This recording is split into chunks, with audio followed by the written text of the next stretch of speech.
Marcelo.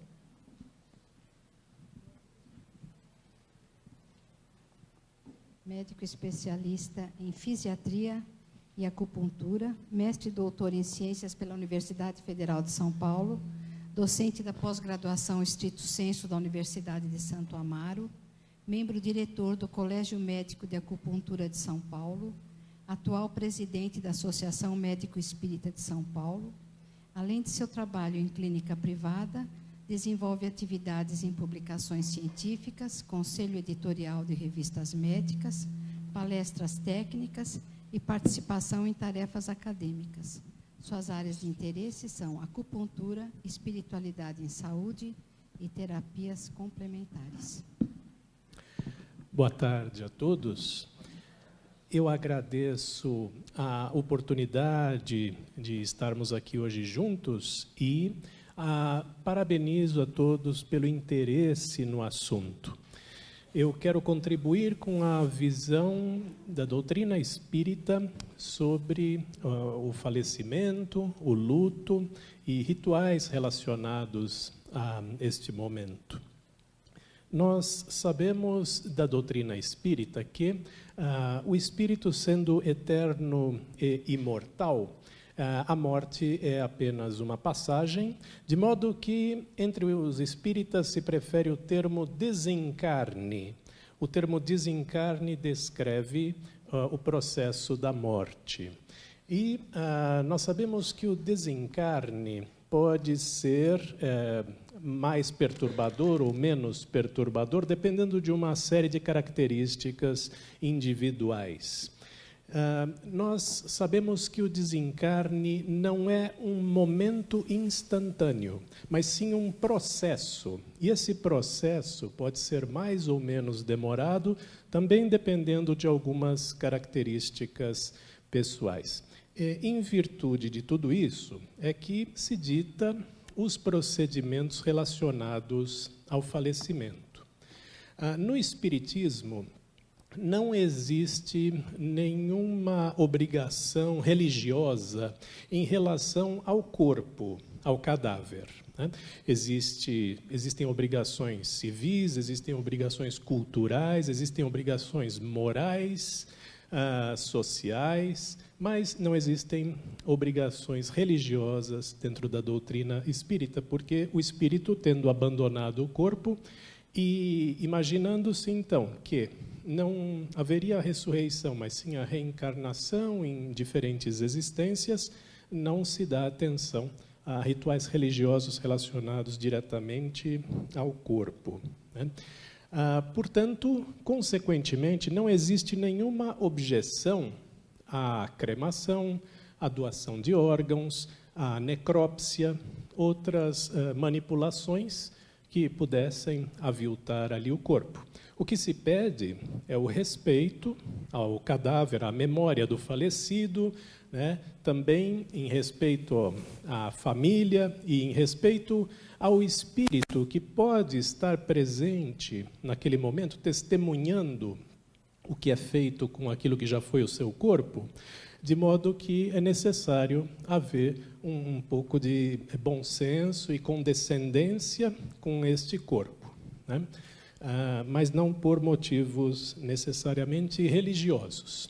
Alguns indivíduos dentro do espiritismo questionam a doação de órgãos ou a cremação nas primeiras 72 horas depois do falecimento, porque eles entendem que, sendo o desencarne um processo que pode eventualmente ser demorado, eles imaginam que poderia haver algum sofrimento, uma repercussão no espírito, se esse corpo fosse manipulado desse jeito, né?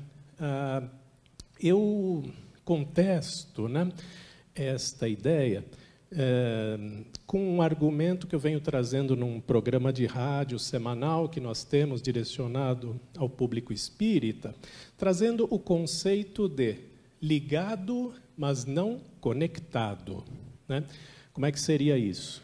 O desencarne sendo um processo progressivo e lento, o espírito ainda estaria ligado ao corpo, mas não conectado, porque o sistema nervoso já saiu da jogada. Sem sistema nervoso não existe troca de informações entre o corpo físico e o corpo espiritual, então não haveria problema.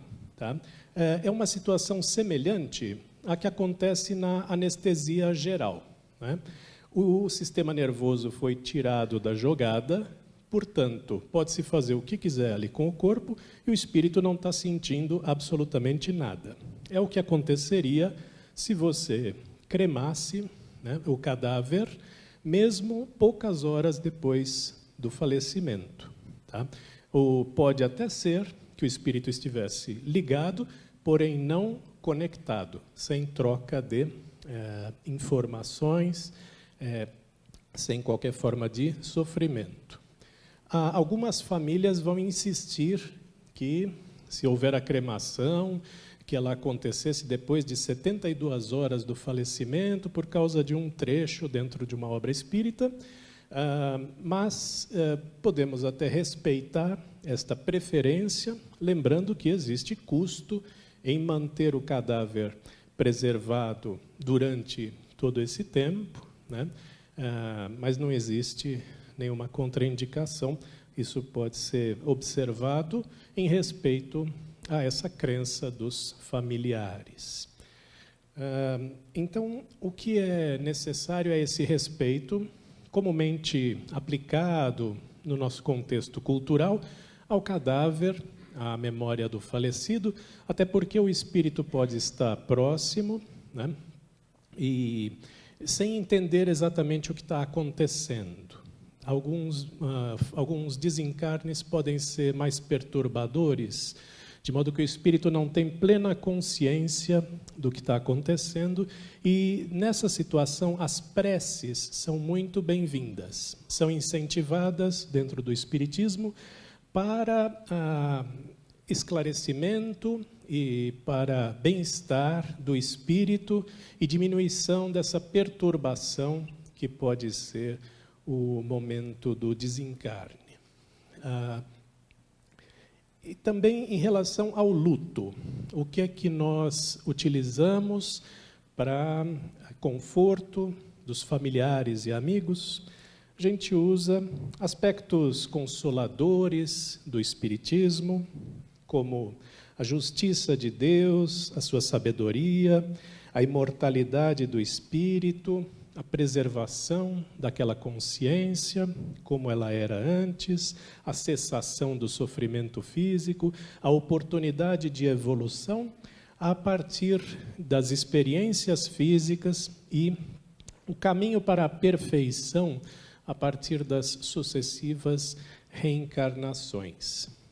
Nas visitas que nós fazemos, seja em situação de perióbito ou em outras situações, nós lembramos esses aspectos aos familiares para trazer conforto, para trazer significado, para trazer propósito para o sofrimento e para a doença. E um dos elementos que nós também usamos para nos apoiar é distribuir uma pequena prece, que eu vou deixar com vocês um exemplar para cada um. É uma prece chamada Nas Aflições da Vida, que está na coletânea de preces espíritas do Evangelho segundo o Espiritismo. É um dos recursos que a gente pode usar para amenizar o sofrimento neste momento.